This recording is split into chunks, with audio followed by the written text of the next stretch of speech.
Good morning everyone. देखिएगा आज की वीडियो में यहाँ पे वृत्त से संबंधित कुछ और महत्वपूर्ण प्रश्न लिया गया है। यहाँ पे देखिएगा एक चित्र दिया गया है और प्रश्न में बोला जा रहा है कि दी गई आकृति में बीओसी वृत्त का व्यास है, तो केंद्र से होकर गुजरने वाली रेखा जो दोनों वृत्त के परिधि को टच करता है वो व्यास हो गया, तो हम लोग जानते हैं। फिर क्या कहता था ए बी बराबर ए सी। अब यहाँ पे कहने का मतलब ए बी बराबर ए सी, यहाँ जो है ये ए बी और ए सी जो ये त्रिभुज है, इसके अंतर्गत जो त्रिभुज है A B C, A B बराबर ए सी कहने का मतलब ए बी और ए सी दोनों भुजा बराबर है। तो पिछले वीडियो में हम बताए थे कि जिस त्रिभुज का दो भुजा बराबर हो उसके सम्मुख कोण आपस में बराबर, कहने का मतलब ए सी का सामने का कोण और ए बी के सामने का कोण ये दोनों आपस में बराबर होगा। और एक बात और जानना है कि त्रिभुज में वृत्त में व्यास द्वारा वृत्त के परिधि पर बना कोण 90 डिग्री होता है। यहाँ पे जो होगा 90 डिग्री होगा। क्यों? क्योंकि वृत्त में ऐसा नियम है कि वृत्त का व्यास, ये वृत्त जो है वृत्त का व्यास द्वारा परिधि पर बना कोण 90 डिग्री होता है। जब यहाँ का कोण 90 डिग्री हो गया, मान लीजिए कि त्रिभुज है इसमें, तो ये 90 डिग्री, तो ये कोण और ये कोण दोनों आपस में बराबर होगा। क्यों? क्योंकि ए बी और ए सी भुजा दोनों आपस में बराबर है। अब समझना है कि त्रिभुज के तीनों कोणों का योग 180 डिग्री, तो यहाँ 90 निकल गया, 90 निकल गया तो कितना बचेगा 90, और जो 90 ये बचा, ये 90 वो दो बराबर भागों में बटेगा, क्योंकि ये दोनों बराबर आपस में होना चाहिए। तो कितना होगा 45 डिग्री और 45 डिग्री, क्योंकि ये दोनों बराबर होना चाहिए। अब देखिए 45 45 90 और 90 180, तो कह सकते हैं कि यहाँ पे कोण ए बी सी, इसका मान कितना होगा, इसका आंसर 45 डिग्री, यही हो गया आंसर। अब इसको इरेज करते हैं और एक बार प्रश्न को समझते हैं। लेकिन यहाँ पे अगर ए सी बी भी पूछता ना तो 45 डिग्री होता। अब उम्मीद करते हैं कि आप लोग समझ गए होंगे। इसको इरेज करते हैं और फिर सेकंड प्रश्न को बनाते हैं।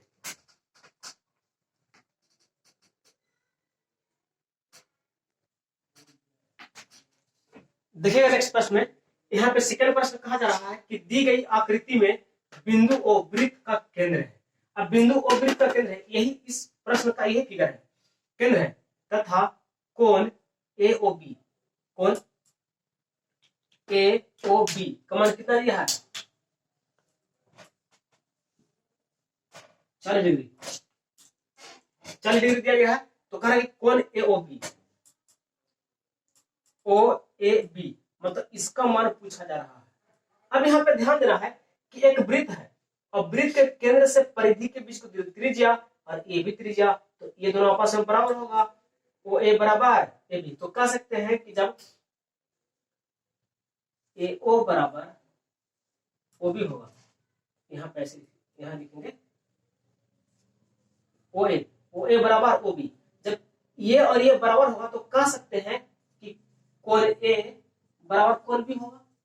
बिल्कुल, क्योंकि त्रिभुज में सब पढ़ना है कि जब जिस दो भुजा बराबर है तो उसका समूह कोण आपस में बराबर होगा, तो कोण ए और कोण बी बराबर होगा।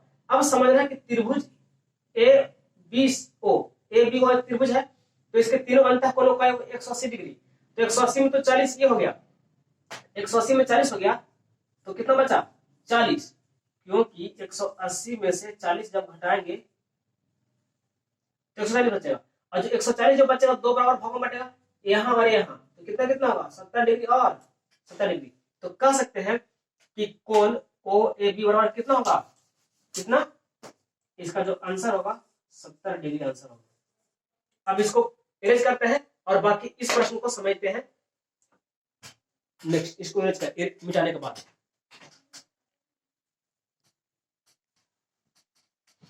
देखिएगा नेक्स्ट प्रश्न, यहाँ पे दिया गया किसी वृत्त के केंद्र से, किसी वृत्त के केंद्र, यहाँ पे केंद्र हो गया, किसी वृत्त के केंद्र से 5 सेंटीमीटर दूर स्थित बिंदु ए से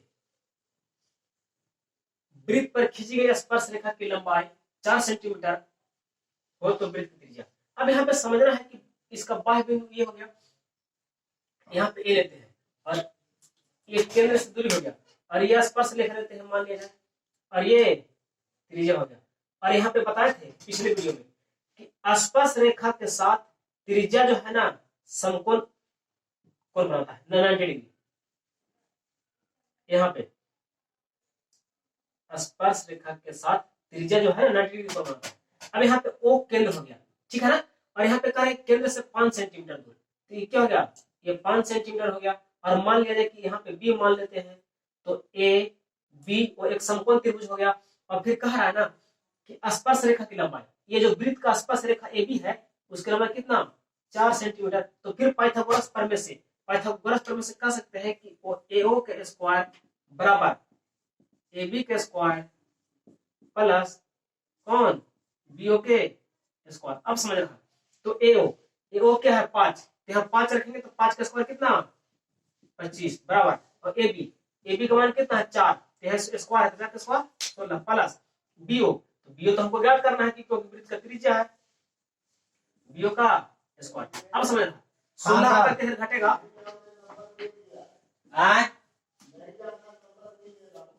ठीक। अब यहाँ पे 25 और 16 आकर घटेगा तो कितना 25 में 16 घटेगा कितना 9, और इधर रूट स्क्वायर है तो इधर रूट होगा कितना बीओ। तो कह सकते हैं इसलिए बीओ बराबर 3 सेंटीमीटर। यहाँ क्या होगा 3 सेंटीमीटर, यही होगा इसका आंसर। अब यहाँ पे लेते हैं नेक्स्ट प्रश्न, इसको अरेंज करते हैं, बाकी नेक्स्ट प्रश्न देखिएगा। इस प्रश्न में नेक्स्ट प्रश्न ये है, यहाँ पे कह रहा है कि टीपी तथा टीक्यू किसी बाह्य बिंदु टी से एक वृत्त जिसका केंद्र ओ है, एक वृत्त है जिसका केंद्र ओ है, इसके एक बाह्य बिंदु खींची गई 2 स्पर्श रेखाएं इस प्रकार है कि कोण पीओक्यू बराबर 120 डिग्री, तो कोण ओटीपी का मान किसके बराबर है। अब यहाँ पे समझना है कि इसका 2 स्पर्श रेखा खींचा गया है, तो यहाँ से एक बाह्य बिंदु हम टी लेते हैं, और टीपी और टीक्यू 2 स्पर्श रेखा, तो यहाँ बाह्य बिंदु टी लेते हैं, तो इस प्रकार से टीपी और टीक्यू, तो यहाँ पी हो गया और यहाँ पे क्यू। अब 2 स्पर्श रेखा भी हो गया, कैसे टीपी और टीक्यू, और फिर कह रहा है कि ओ केंद्र है, और फिर यहाँ पे लास्ट में देखिए कह रहा है कि कोण पीओक्यू, यहाँ पे जो कोण बन रहा है इस प्रकार से स्पर्श रेखा, यहाँ पे क्यू तो कितना 120 डिग्री। अभी पिछले वाले प्रश्न में हम लोग समझे कि यहाँ पे कि त्रिज्या जो है स्पर्श रेखा के साथ 90 डिग्री बनाता है, यहाँ भी त्रिज्या जो है ये त्रिज्या स्पर्श रेखा के साथ 90 डिग्री, यहाँ पे 120 है इस प्रकार से। तो यहाँ पे त्रिज्या स्पर्श रेखा, अब समझना है कि 90 डिग्री यहाँ पे 90 डिग्री, तो 90 90 180 हो गया। अब समझना है कि टी क्यू ओ पी एक चक्री नहीं, एक चतुर्भुज है, टी क्यू ओ पी चतुर्भुज है ना, तो किसी भी चतुर्भुज के चारों कोणों का योग 180 डिग्री, तो 90 यहाँ पे 90 यहाँ पे, तो 180 हो गया। और यहाँ पे जो कोण होगा 180 माइनस इसका बराबर कितना 120 डिग्री, तो कितना होगा बराबर 60 डिग्री। तो यहाँ का मान जो हमारा कितना 60 डिग्री, क्योंकि ये दोनों मिलाकर के भी 180 होना चाहिए, तो इसका जो आंसर होगा कितना 60 डिग्री आंसर इसका हो जाएगा। और देखते हैं बाकी, इसको इरेज करते हैं, बाकी समझते हैं नेक्स्ट प्रश्न।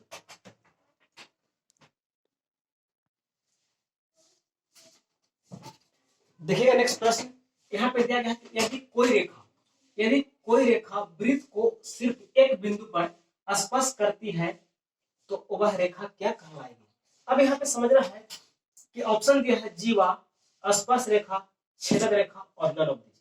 अब यहाँ पे समझना है कि कोई सिर्फ एक ही बिंदु पर, अगर मान लिया जाए कि यहाँ पे हम ऐसे लेते हैं तो जीवा हो गया, ऐसे लेते हैं तो ये भी जीवा हो गया, लेकिन अगर ऐसे लेते हैं तो छेदक रेखा हो गया, कि दोनों ओर वृत्त को प्रतिच्छेद कर रहा है, तो ये छेदक रेखा मतलब छेदते हुए पार कर गया। और ये क्या वृत्त को दोनों ओर स्पर्श कर रहा है, ये क्या हो गया ये जीवा हो गया। लेकिन यहाँ पे कार्य सिर्फ एक बिंदु पर स्पर्श करना चाहिए, तो सिर्फ स्पर्श एक बिंदु पर, तो ये हो गया। ये भी कह सकते हैं सॉरी इस प्रकार से, जैसे यहाँ पे एग्जांपल लेते हैं, इस प्रकार का वृत्त हो गया, ठीक है ना, एक वृत्त लिए तो सिर्फ एक ही बिंदु पर, सॉरी ऐसे, ये क्या हो गया ये स्पर्श रेखा, इसको भी स्पर्श रेखा कह सकते हैं, इसको भी स्पर्श रेखा कह सकते हैं, इसको भी स्पर्श रेखा कह सकते हैं, इसको भी स्पर्श रेखा कह सकते हैं। तो स्पर्श रेखा सिर्फ एक ही बिंदु पर मिलता है, तो इसका क्या हो गया स्पर्श रेखा। यदि कोई रेखा वृत्त को सिर्फ एक बिंदु पर स्पर्श करता है तो वो क्या कहलाएगी? स्पर्श रेखा। इसका आंसर होगा स्पर्श रेखा। तो यहाँ पे यही प्रश्न पूछता है कि एक वृत्त से कितनी स्पर्श रेखाएं खींची जा सकती है, एक वृत्त पर कितनी स्पर्श रेखा? तो अनंत स्पर्श रेखा। यहाँ से भी स्पर्श रेखा खींच सकते हैं, ये भी स्पर्श रेखा खींच सकते हैं। ये वृत्त हुआ ना इस प्रकार से, तो ये भी स्पर्श रेखा हो गया, ये भी स्पर्श रेखा हो गया, ये भी स्पर्श रेखा है ना। अनंत स्पर्श रेखा खींची जा सकती है, लेकिन कह रहा है कि सिर्फ एक बिंदु पर, उसको बोलेंगे स्पर्श रेखा। और बाकी फिर मिलते हैं नेक्स्ट वीडियो में इसी प्रकार से महत्वपूर्ण प्रश्न के साथ।